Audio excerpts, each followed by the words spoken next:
My name is Sofía Osorio Flores. My time is topic 2 de Dr. Finch Coat. Mi physical activity hago 60 minutos physical activity o ejercicio per day es recomendado.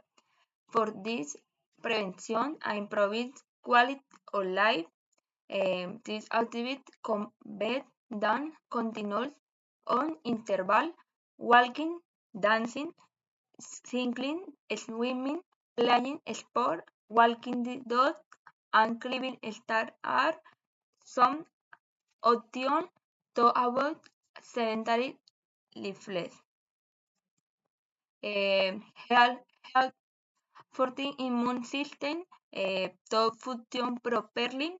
Proper nutrition essential with a balanced and varied legumes, whole grain, and good quality protein. Don't forget to have 5 servings of fruit and vegetables a day. 3. To reduce your consumption of food high in sugar and ultra-processed food with high calories and fat.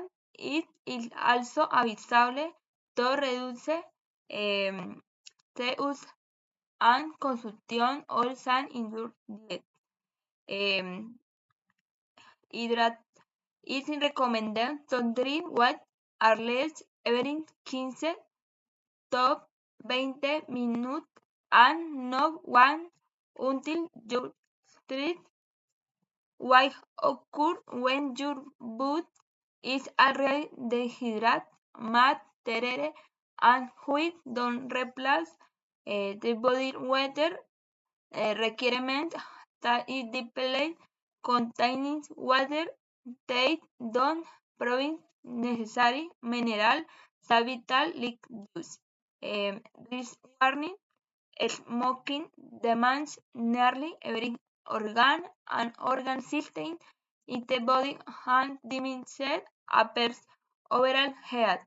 Smoking causes cancer of the lung, esophagus, larynx, mouth, thorax, kidney, bladder, liver, pancreas, stomach, cervix, colon, and rectum, as well as acute myeloid leukemia.